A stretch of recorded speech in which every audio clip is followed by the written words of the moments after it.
Have you been practicing standing on your dirt bike while riding, but aren't quite sure if you're doing it right?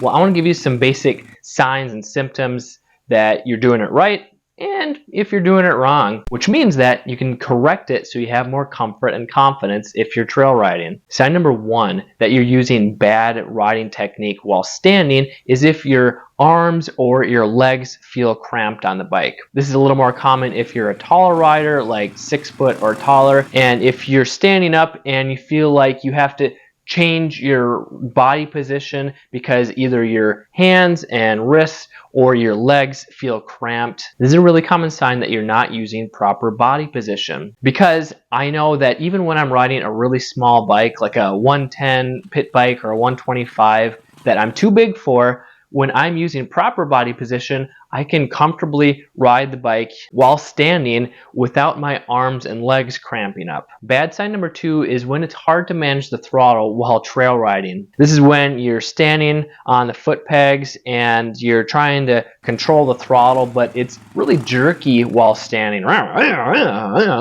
Especially when you're turning or on just tight trails. This makes it really intimidating because the bike wants to jump out from underneath you and your arms and hands get exhausted quickly. So this forces you to either slow down or sit down or both because the throttle is hard to control, especially if you're on a powerful dirt bike. Well, that's a really good sign that you're not using proper standing position. Bad sign number three is when the shifting is awkward. Maybe it's easy to shift gears up or down when you're sitting, but once you stand, you feel like you need to look down at your toes to see what you're doing. The shift lever is to be able to use it, and this causes you to lose focus on the trail, and it just makes it less enjoyable to ride because it just feels awkward trying to shift while standing. That's a common sign that you're not using good standing technique. Bad sign number four is when you're trail riding on a kind of rough or whooped out trail and it feels like you're doing squats over every single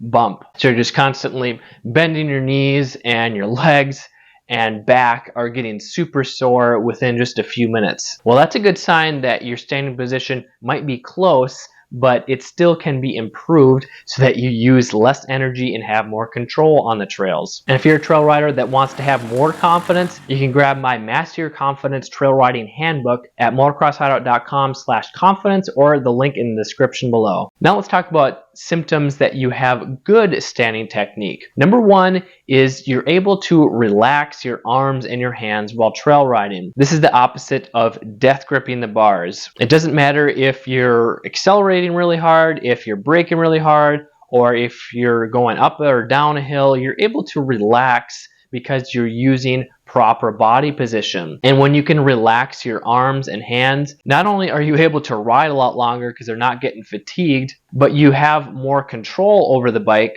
because if your bike does start to slide out or get sideways, you can grab on hard and kind of manhandle the bike. But if you're doing that 100% of the time, then this needs to be corrected. But if you're able to relax, that's a good sign that you're using good standing technique. Good sign number two is you're able to have smooth clutch, throttle, and braking technique. Instead of being really jerky with the clutch and throttle, you're able to be very smooth and apply good throttle, have good traction, and efficiently using the brakes without stabbing at them and locking up the brakes. When you're smooth, this allows you to be more in control and ride faster, which means you're using good standing technique. Good sign number three is shifting is easy whether you're sitting or standing. If you're standing in the right position and using your body properly, you'll be able to shift without even thinking it. It'll be one fluid motion and it'll be really easy to shift up or down gears while trail riding. Good sign number four is after a long trail ride, your body is equally sore from your head to your toes. And it may not be perfect, but your hands and arms should be about equally exhausted as your back and legs. And that means that you're using your body efficiently and properly with good technique. Because if your hands or your legs or one specific area of your body was way more exhausted or cramped up than the rest of your body, that means you weren't using good technique while riding. And if you want to learn how to properly position your body while standing on the trails, you should check out this video right here so that you use less energy, you ride safer, and you ride with more confidence.